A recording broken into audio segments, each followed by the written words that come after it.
Venom: The Last Dance clearly continues the funny business of the previous two films in the trilogy, but it also expands its focus out to the broader multiverse. The movie's first trailer makes this evident, though maybe not exactly clear. It's no secret that Sony has taken a fast and loose approach to building out their Spider-Man universe through the likes of the silly but well-liked Venom movies, the disastrously received vampire flick Morbius, and the even more critically derided Madam Web. Plus, Kraven the Hunter, starring Aaron Taylor Johnson, is due out by the end of 2024. The jury's out on how that one will do. Sony has had some trouble deciding how linked it wants its Spider-Man-related movies to be to the MCU. Morbius resorted to all sorts of oddball tactics to drum up hype with its tenuous connections to the MCU, like that Vulture appearance. Madam Web went the opposite direction, though. That movie couldn't even bring itself to have anyone utter the name Peter Parker despite alluding to him constantly. Sam. Nope. Steven. He's not named Steven.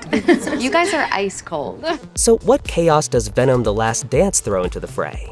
First of all, there's the rather bizarre reveal that the threequel will apparently return to the scene of a particularly funny crime.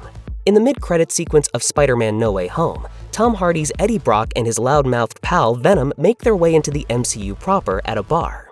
I'm sorry, I'm an idiot. There was a billionaire. He had a tin suit and he could fly, right? They're quickly whisked back to their own universe as a result of Spidey and Doctor Strange setting things right. By focusing on one last remaining drop of symbiote goo left behind, it appeared that Sony was leaving the door open to introduce an MCU version of Venom, or maybe not. In a twist that only makes things more muddled, The Last Dance returns to that exact same tropical bar that Eddie and Venom visited, but with a mysterious new character played by Chiwetel Ejiofor seen snatching the symbiote sample for suspicious reasons.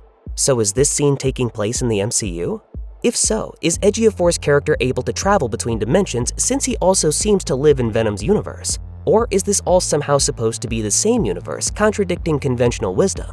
As of now, we have no idea. There's another big head-scratcher involving Ejiofor even being in the movie at all.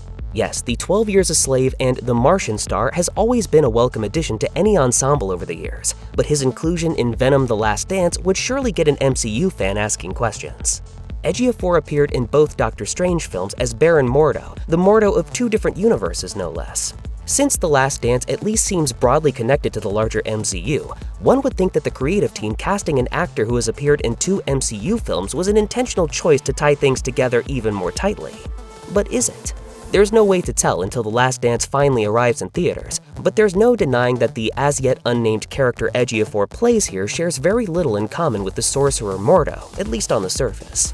Ejiofor's Venom character appears to be part of some paramilitary outfit that is hunting down Eddie and his symbiote.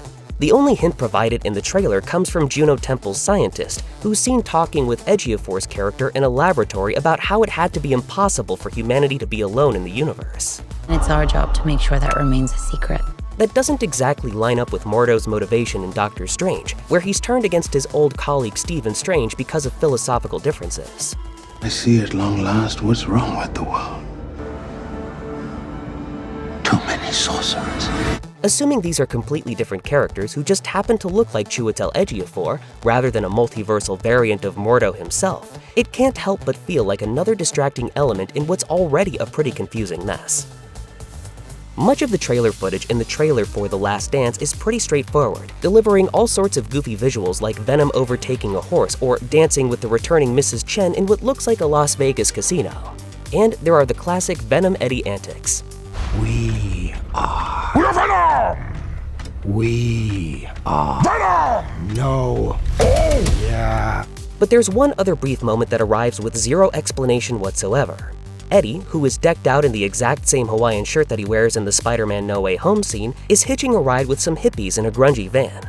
Right there, front and center, is a very grungy, guitar-strumming figure played by Rhys Ifans. Spider-Man movie buffs will remember that he has appeared in two previous franchise films.